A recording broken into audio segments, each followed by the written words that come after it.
Olá, eu sou a professora Adriana e você está no canal Por Amor à Tua Palavra. E no programa Assim Diz o Senhor.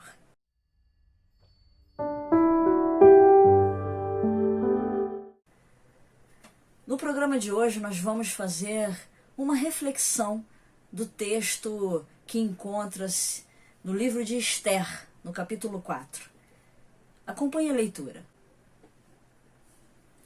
Quando Mardoqueu soube de tudo o que havia acontecido, rasgou suas roupas, vestiu-se de pano de saco, cobriu-se de cinzas e saiu pela cidade chorando alto e amargamente. Foi até a porta do palácio, mas ninguém que estivesse usando roupas de luto tinha permissão para entrar. Quando a notícia do decreto chegou a todas as províncias, houve grande pranto entre os judeus. Jejuaram, choraram e lamentaram. E muitos se deitaram em pano de saco e em cinzas.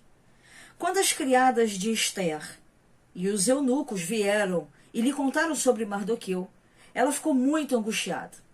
Enviou-lhes roupa para vestir em lugar de pano de saco, mas ele não aceitou. Então Esther mandou chamar Ataque, um dos eunucos do rei que havia sido nomeado para servi-la. Ordenou que ele fosse até Mardoqueu e descobrisse o que perturbava e por que ele estava de luto. Ataque foi até Mardoqueu na praça da cidade, em frente à porta do palácio. Mardoqueu lhe contou tudo o que lhe informou. A quantidade exata de prata que Amã havia prometido pagar ao tesouro real pela destruição dos judeus. Mardoqueu entregou a Ataque uma cópia do decreto publicado em Suzã, que ordenava o extermínio de todos os judeus. Pediu a Ataque que mostrasse o decreto a Esther e lhe explicasse a situação.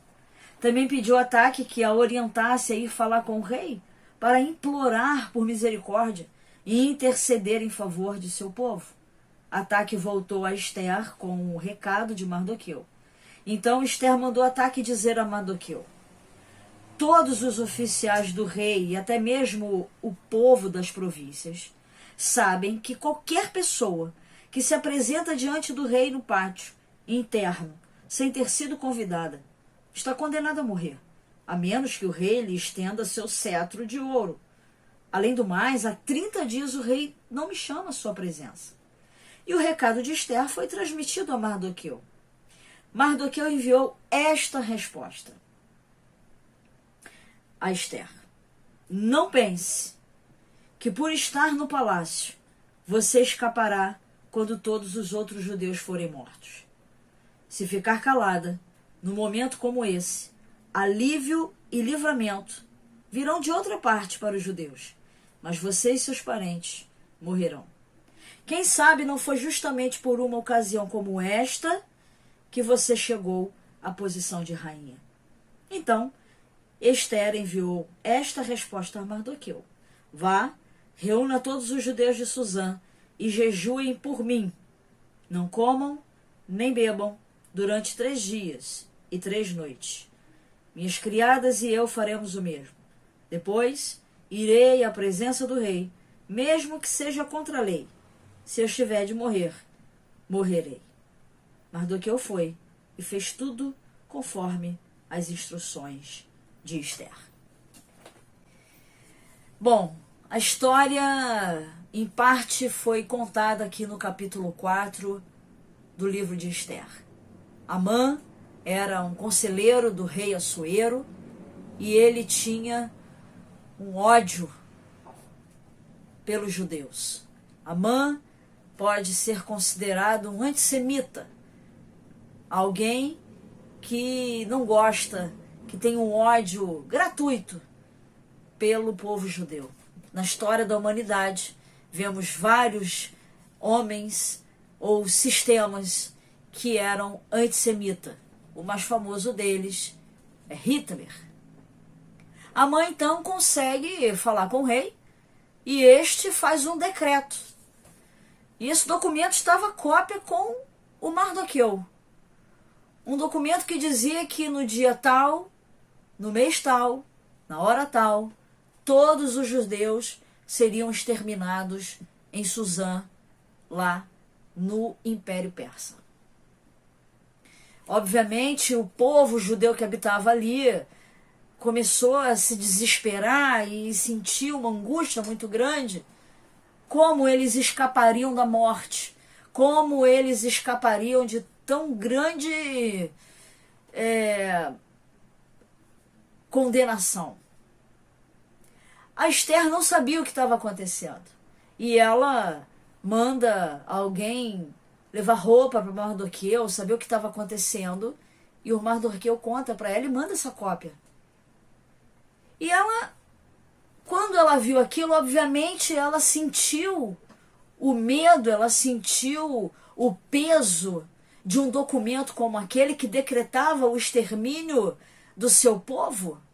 Evidentemente, Esther sentiu, mas ela, no primeiro momento, ela vai dizer, olha, não tem como eu fazer nada, como é que eu vou entrar na presença do rei? Porque Mardoqueu leva um recado, manda o recado para ela junto com esse documento e diz, intercede pelo povo diante do rei. Talvez ele faça alguma coisa. Nós precisamos fazer alguma coisa para que isso não aconteça, para que isso não venha a se realizar. E a Esther, em primeiro momento, ela diz, olha, não tem como eu fazer nada. Porque qualquer pessoa que entra na presença do rei sem ser chamado pode morrer. É a lei. A menos que o rei aponte o cedro a essa pessoa, caso contrário, a pessoa vai morrer. E esse recado chega a Mardoqueu. E Mardoqueu envia um outro recado. E esse outro recado é aonde nós vamos parar e refletir. Mardoqueu diz, quem sabe, não é por causa disso que você está ocupando a realeza. Mas antes ele diz, olha, não pense que por estar no palácio você escapará quando todos os outros judeus foram mortos. Se ficar calada num momento como esse, alívio e livramento virão de outra forma. Interessante que Mardoqueu, a fé de Mardoqueu não estava na pessoa de Esther. A fé de Mardoqueu estava em Deus. E é muito interessante isso, porque não há o nome de Deus no livro de Esther. Não há nenhuma citação aqui que fale o Senhor, ou Jeová, ou... não fala, não tem nenhum lugar aqui que esteja escrito o nome de Deus, ou o Senhor, fazendo menção a ele. Mas fica muito claro aqui para nós que a fé que Mardoqueu tinha não estava na pessoa da rainha Esther.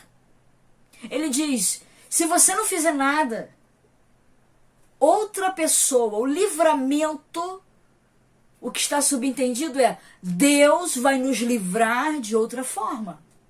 Porque a nossa fé está firmada em Deus. E é assim a vida do cristão. O nosso relacionamento com Deus, ele está pautado na fé, no que Deus irá fazer. Aliás, o escritor de Hebreus, que vai escrever muito depois desse acontecimento aqui, ele diz justamente que a fé é algo que se espera e que você não sabe o que é. Eu não sei, Mardoqueu pensou, eu não sei como Deus vai resolver isso. Mas o livramento virá de outra forma.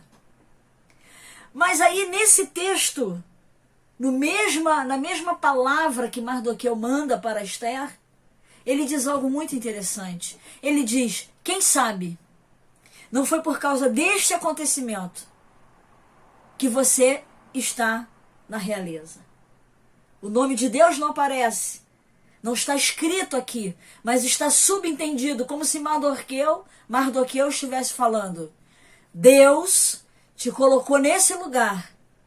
Quem sabe não é para exatamente interceder nesse momento. Nós conhecemos a história e foi exatamente o que aconteceu. Esther entra na presença do rei. O rei aponta o cedro para ela. Ela pede e intercede pelo povo. O rei faz um novo decreto, autorizando os judeus a se defenderem. E no dia da batalha, os judeus saem vencedor. porque Deus é fiel. Agora, eu preciso levar essa reflexão para você que está me ouvindo. Quem sabe você não foi colocada nesse lugar. Quem sabe você não foi colocado nesse lugar. Quem sabe você não mora neste endereço. Quem sabe você não trabalha neste emprego. Quem sabe você não saiu desse emprego e foi para outro. Quem sabe esse lugar que você ocupa agora não é para que Deus te use para uma determinada situação. Deus não precisa de nós. Mardoqueu, é claro, se não vier de você, o livramento virá de outra forma. Se nós não fizermos, Deus vai fazer de outra forma com outra pessoa. Mas eu acho que quando Mardoqueu falou isso, quando esse recado chegou e entrou no coração de Esther, eu acho que ela pensou assim, não, eu quero participar desse momento, eu quero ser instrumento de Deus, não. Manda o recado, manda dizer a Mardoqueu, façam jejum pela minha vida, orem pela minha vida. Eu e as minhas servas vamos fazer isso para que quando eu entrar na presença do rei, haja um mover de Deus a favor do nosso povo. Eu quero ser o instrumento de Deus para esse momento. Fale isso para o Senhor. Se coloque nesse lugar. Senhor, eu quero participar do que o Senhor está movimentando no mundo hoje. Não me deixa de fora dos teus propósitos, Senhor. Não me deixa de fora daquilo que o Senhor tem para realizar aqui na minha cidade, aqui na minha família, aqui no meu emprego, aqui na minha igreja, aqui na comunidade. Não me deixa de fora. E se for arriscado, eu vou, Senhor. Eu me arrisco. Se tiver que morrer, morrerei. Se tiver que morrer, morrerei. Isso não é algo sem sentido, isso não é algo de alguém que está banalizando a vida, não. Isso é frase de quem entregou a sua vida para Jesus. Para quem entregou a sua existência para Jesus. É frase de quem entregou o seu futuro para Jesus, a sua profissão para Jesus, o seu emprego para Jesus, a sua casa, os seus talentos. Se tiver que acontecer, mas não me deixe de fora daquilo que o Senhor tem para realizar, das pessoas que o Senhor tem para salvar, das pessoas que o Senhor vai livrar da morte, das pessoas que o Senhor vai libertar do pecado, das pessoas que o Senhor vai restaurar, das pessoas que o Senhor vai consolar. Não me deixa fora. Quem sabe o Senhor não te colocou nesse lugar, meu irmão, minha irmã, meu querido, minha querida, meu amigo, minha amiga. Você está no lugar aonde Deus colocou você. Então não pense que Deus te está te dando uma bênção só por dar. Que Deus está te colocando, te exaltando só por te exaltar. Não. Deus tem propósitos de salvação. Deus tem propósitos de libertação. Deus tem propósitos de salvação, de cura. E Ele quer usar a mim e a você. E quem sabe você não está nesse lugar, nessa cidade, nesse bairro, nesse endereço, nessa circunstância, porque Deus tem algo para realizar grande através da sua vida, que vai salvar, talvez não um povo inteiro, que estava em Suzã, como não foi no caso da Esther, mas se Deus salvar uma pessoa, se Ele nos colocou em algum lugar para salvar uma pessoa, quanto vale uma vida? E quanto a nossa vida vai fazer sentido quando ela é usada para os propósitos de Deus. Fique com essa palavra, guarde ela no seu coração. e leve ela para a reflexão da sua vida. Medite nessa palavra, que o Espírito Santo de Deus te conduza ao lugar aonde Deus quer te colocar, a tarefa que Deus quer te entregar, e que você seja feliz nas mãos do Senhor. Bem-aventurado os que obedecem a palavra do Senhor. Deus te abençoe.